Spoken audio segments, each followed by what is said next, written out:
श्री राम ज्योतिष India YouTube channel में सभी ज्योतिष प्रेमियों का स्वागत है।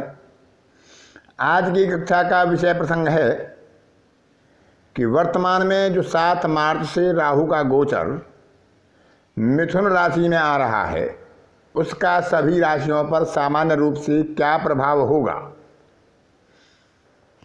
उसके ऊपर आज की कक्षा में विचार करेंगे। गोचर चंद्रमा से देखा जाता है, जो चंद्र राशि होती है उसका प्रभाव कैसा होगा और किन भावों को वह प्रभावित करेगा, वह लगन कुंडली से विचारणीय है। तो किन राशियों के लिए यह शुभ करेगा, किन के लिए अशुभ करेगा, इसका जो गोचरीय विचार है वह आपके सामने प्रस्तुत करने जा रहा हूँ। लेकिन विचारणीय प्रश्न यह भी है कि राहु की स्थिति हमारी जन्म पत्रिका में कैसी है, यह देखना भी बहुत आवश्यक है। राहु यदि योग कारक होकर जन्म पत्रिका में बैठा है तो उसके अशुभ फल भी कम होंगे, और यदि राहु अष्टम आदि अशुभ स्थान में बैठा है तो उसके शुभ फल होकर भी बहुत अच्छे लाभ प्रदान नहीं कर पाएंगे। किसकी राशि में बैठा है उसका फल भी वह प्रदान करेगा, किसकी युति या दृष्टि में बैठा है उसका विचार भी बहुत आवश्यक है। फिर भी सामान्यतः ज्योतिषकारों के अनुसार जो राहु के फल बताए गए हैं उन पर विचार करेंगे, क्योंकि राहु और केतु का स्वयं कोई अस्तित्व नहीं होता भौतिक रूप से अन्य ग्रहों की तरह। इसलिए कहते हैं शनिवत राहु और कुजवत केतु, यानी इसका जो स्वरूप और इसका प्रभाव शनि के जैसा होता है। राहु एक छाया ग्रह है जिसको देख नहीं सकते, वह एक भ्रम है। उसको देखने के बजाय उसको अनुभव ही किया जा सकता है, उसके फलों को अनुभव ही किया जा सकता है, और आकस्मिक रूप से यह अपना फल प्रदान करते हैं। तो राहु का गोचर हम हर राशि के लिए विचार करते हैं। जब मेष राशि के लिए राहु तृतीय भाव में गोचर करेंगे, और तृतीय भाव में गोचर करना बहुत अच्छी स्थिति में होता है। वैसे ही राहु अपनी उच्च राशि में गोचर करने जा रहे हैं, और जब राहु अपनी उच्च राशि में होंगे तो इनका प्रभाव अपने चरम पर होगा, शुभ होगा या अशुभ होगा। लेकिन अन्य ग्रहों के प्रभाव को लेकर ये अपना प्रभाव देंगे, जैसी भी इनकी जन्म पत्रिका में स्थिति है। तो मेष राशि के लिए विचार करते हैं। मेष राशि के लिए यह तृतीय भाव में गोचर करेंगे, जो एक बहुत ही अनुकूल भाव है। यह जातक के लिए एक अच्छा समय है। जीवन में अच्छी घटनाएं घटित होंगी, सुख समृद्धि बढ़ेगी, आय के अनेक साधन होंगे, आय पक्ष में भी वृद्धि होगी। साहस और पराक्रम के बल पर ऐसा जातक अपनी समस्याओं का समाधान और निदान करने में स्वयं समर्थ होता है। बंधु बांधवों, मित्रों और पड़ोसियों से भी उसे सुख और सहयोग प्राप्त होगा। अच्छे भोजन का लाभ उसे मिलेगा। लेकिन पत्नी और पिता के स्वास्थ्य के लिए यह समय चिंताजनक होता है। वैसे भी गुरु का गोचर यहाँ पर अष्टम में हो रहा है मेष राशि के लिए, तो शुभ फल प्राप्त होंगे। लेकिन तृतीय का राहु जितना शुभ फल दे सकता है, उतने शुभ फलों में कुछ किंचित कमी रह सकती है। फिर भी तृतीय का राहु बहुत कुछ अच्छा करने की स्थिति में होगा। वृष राशि वालों के लिए द्वितीय भाव में गोचर करेगा, और इधर वृष राशि पर शनि की ढैया भी चल रही है। तो अनावश्यक व्यय होंगे। व्यय पर नियंत्रण नहीं होने के कारण संचित धन कम होगा। आय के साधन भी सीमित हो सकते हैं, आय में कमी हो सकती है। साहस पराक्रम की हानि के कारण किए गए पुरुषार्थ विफल। वाणी असंगत होने के कारण, वाणी में दोष होने के कारण, अवांछित शब्दों का प्रयोग करने के कारण हम अनावश्यक ही जातक किसी से वैर विरोध मोल ले सकता है। भोजन में भी ऐसे जातक अभक्ष भोजन कर सकते हैं, जो उन्हें नहीं करना चाहिए। अवांछित पदार्थों का भोग किया जा सकता है, लेकिन निर्णय लेने में ऐसे जातक को बाधा होती है। अच्छे बुरे का उसे विवेक नहीं रह पाता है, और लिए गए निर्णय विफल होते हैं, और वह मानसिक तनाव का कारण बनते हैं। परिवार में भी कलह की संभावना, मन में भ्रम की स्थिति और परिजनों के स्वास्थ्य भी, ऐसे परिवार के लोगों के स्वास्थ्य जो हैं प्रभावित होते हैं, वह भी व्यक्ति के लिए एक मानसिक तनाव का कारण बनते हैं। क्योंकि यहाँ पर गुरु की दृष्टि वृष राशि के जातकों पर या चंद्रमा पर होगी, तो कहीं ना कहीं उन अशुभ फलों में गुरु की कृपा से शांति हो सकती है। लेकिन यदि दशा किसी पाप ग्रह की अष्टमेश आदि की चल रही होगी, मार्केश की चल रही होगी, बाधकेश की चल रही होगी, तो इन अशुभ फलों से जातक को गुजरना पड़ेगा, जिनका वृष का चंद्रमा है।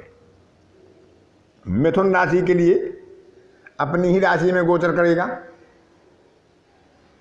चंद्रमा की राशि से गोचर करेगा। यह समय उसके लिए अनुकूल नहीं होगा। मानसिक तनाव, भ्रम की स्थिति, चिंताएं ऐसे जातक को परेशान करेंगी। कुछ ऐसी समस्याएं जीवन में आएंगी जिनको वह सुलझाने में समर्थ नहीं होगा। अनसुलझी समस्याएं जातक को कष्टकारी होंगी। धन की हानि होगी, विवेक की हानि होगी। सही और गलत का निर्णय लेने में जातक को बाधाएं आएंगी।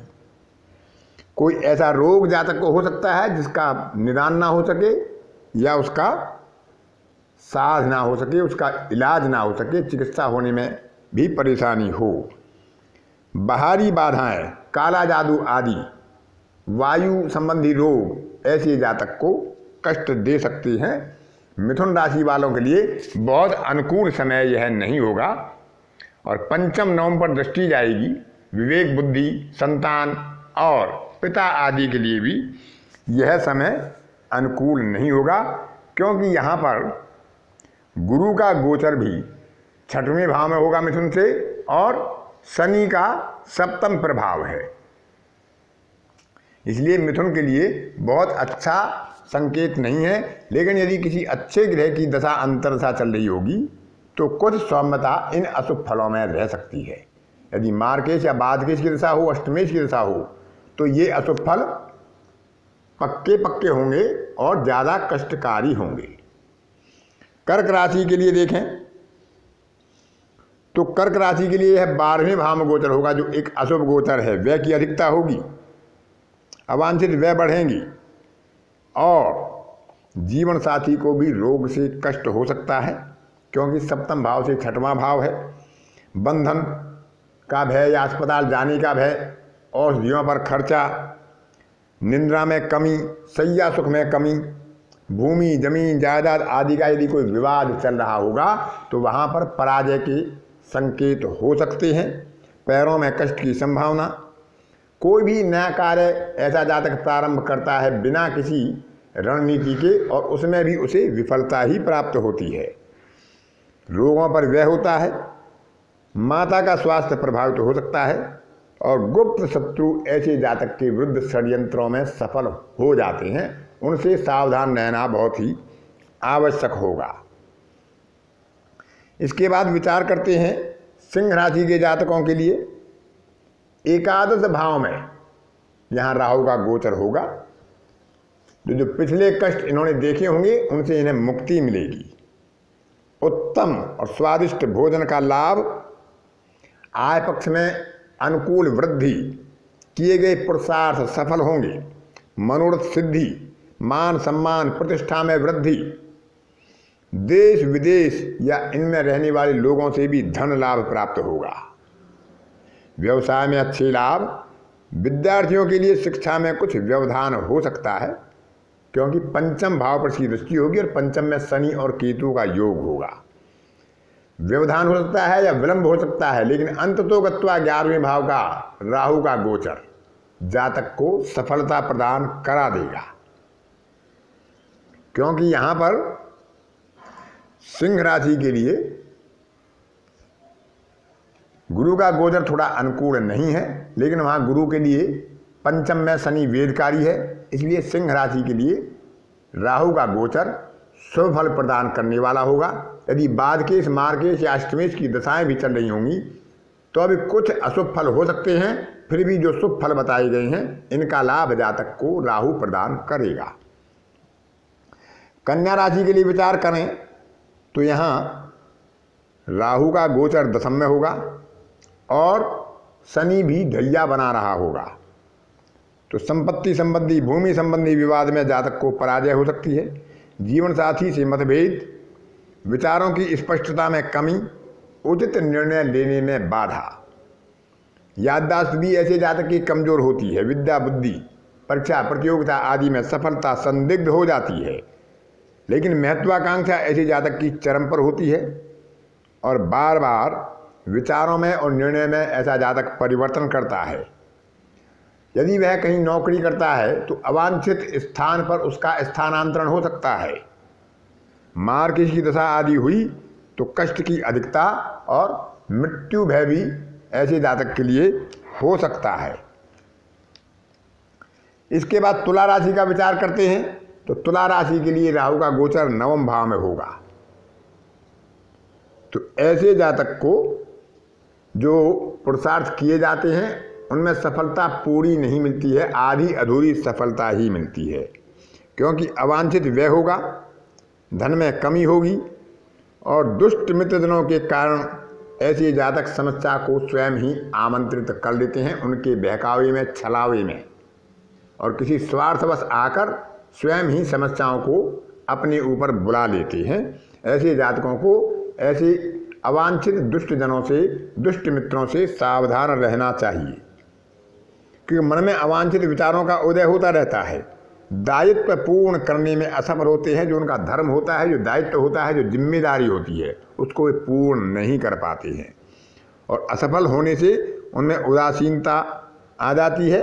माता पिता और संतान के लिए भी यह समय शुभ नहीं होता है। भाई बहनों से भी वैर विरोध की संभावना रहती हैं, क्योंकि वहाँ पर शनि और केतु का गोचर तृतीय भाव में हो रहा होता है। आगे विचार करते हैं वृश्चिक राशि के लिए। यहाँ भी शनि की साढ़े साथी चल रही है, लेकिन राहु का गोचर यहाँ सबसे खराब है। अष्टम भाव में राहु का गोचर है। किसी को दिया हुआ धन वापस लौटने में बाधा होती है, स्वास्थ्य में बाधा, कोई कष्टकारी दीर्घकालीन रोग कष्ट दे सकता है। और यदि तीसरी साढ़े साथी किसी जातक की चल रही होगी तो ऐसे समय में अष्टम का राहु उसके लिए प्राण घातक भी हो सकता है, मृत्यु भय भी दे सकता है, कार्य व्यवसाय में हानि कराएगा, धर्म के पथ से विचलित करेगा, अवमानना अपयश का भय पैदा करेगा, चोरी या दंड आदि के द्वारा धन की हानि, अवांछित वाणी, अवांछित शब्दों के प्रयोग से बचें, अन्यथा अपनों से ही वैर विरोध की संभावनाएं बढ़ जाएंगी। किए गए पुरुषार्थ विफल होते हैं, व्यय की अधिकता रहती है, और क्योंकि साढ़े साथी भी है और गुरु का गोचर भी चंद्रमा से है और राहु का गोचर अष्टम में है, तो वृश्चिक राशि वालों के लिए राहु का गोचर बहुत अच्छा नहीं कहा जा सकता। धनु राशि वालों की साढ़े साथी चल रही है और सप्तम भाव में राहु का गोचर होगा। शनि की साढ़े साथी चल रही है। आत्मसम्मान की हानि होगी, प्रतिष्ठा धूमिल हो सकती है, अपयश के कारण अपनों से ही शत्रुता होती है। जीवन साथी या जीवन संगिनी को स्वास्थ्य के कारण बाधा और किसी दुष्ट महिला के द्वारा आरोप प्रत्यारोप के कारण अपयश और अवमानना का भय, किसी अभियोग में फंसने की प्रबल संभावना, संपत्तिगत हानि और अवांछित रोग से कष्ट की संभावना ऐसे जातक को अधिक रहती है। वाणी पर संयम रहना या रखना ऐसे जातक के लिए बहुत ही आवश्यक है। आचार विचार अपना शुद्ध रखें, अन्यथा कष्ट की संभावनाएं प्रबल हो सकती हैं। मकर राशि वालों के लिए अनेकों स्रोतों से लाभ प्राप्त होंगे, क्योंकि छठवें भाव में राहु का गोचर होगा। हालांकि साढ़े साथी का यहाँ भी प्रभाव होगा, लेकिन एकादश भाव में गुरु का गोचर और छठवें भाव में राहु का गोचर मकर राशि वालों के लिए बहुत ही उत्तम लाभ प्रदान करने वाला होगा। अनेकों स्रोतों से लाभ होंगी, सभी समस्याओं से मुक्ति प्रदान होगी, सुखद अनुभूति होगी, शत्रुओं से भी आर्थिक लाभ कमाने में ऐसा जातक सफल होगा। स्वास्थ्य लाभ अच्छा रहेगा। यदि कोई रोग हो भी जाएगा तो बहुत शीघ्र उसका निदान और समाधान हो जाएगा। मानसिक सुख शांति, शुभ कार्यों में धन का निवेश होगा जो आगे चलकर लाभकारी होंगे। मामा के पक्ष से भी सुख सहयोग की प्रबल संभावनाएं, मान सम्मान और प्रतिष्ठा का लाभ होगा और ऐसा जातक शत्रुओं पर विजय प्राप्त करेगा और उसके किए गए सभी पुरुषार्थ सफल सिद्ध होंगे।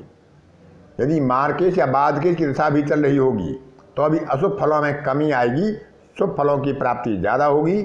यदि किसी योग कारक ग्रह की दशा चल रही होगी तो यह समय उसके लिए बहुत ही अनुकूल फलदायक सिद्ध होगा। कुंभ राशि वालों के लिए पंचम भाव में गोचर होगा, लेकिन एकादश भाव में शनि का गोचर होगा, केतु का गोचर होगा। तो यह फल मिश्रित होगा यहाँ पर कुंभ राशि वालों के लिए। फिर भी अवांछित व्यय होंगे, आर्थिक स्थिति कमजोर हो सकती है, संतान को कष्ट हो सकता है, विद्या लाभ प्रभावित होगा, मन में भ्रम की स्थिति बनी रहेगी, विवेक में हानि होगी। माता पिता के लिए यह समय अच्छा नहीं होगा। लिए गए निर्णय सफल होंगे या नहीं होंगे यह एक विचारणीय विषय हो सकता है। फिर भी सही समय पर सही निर्णय लेने की क्षमता अवश्य ही प्रभावित होगी। उचित निर्णय लेने में बाधा के कारण हमारे किए गए पुरुषार्थों में कुछ ना कुछ कमी रह सकती है। इसलिए कुंभ राशि वालों के लिए यह समय मिश्रित फल देने वाला होगा। मीन राशि वालों के लिए देखें तो यहाँ पर चतुर्थ भाव में राहु का गोचर होगा, तो किसी परिजन या मित्र को कष्ट हो सकता है। यात्रा के समय धन हानि या स्वास्थ्य बाधा हो सकती है, शारीरिक कष्ट हो सकता है, वाहन से भय, निद्रा में बाधा, संतान का स्वास्थ्य प्रभावित हो सकता है। विद्यार्थियों के लिए विद्या प्राप्त करने में बाधा हो सकती है। गृह भूमि आदि के सुख भी प्रभावित होंगे। आकस्मिक रोग या दुर्घटना का भय बना रहेगा।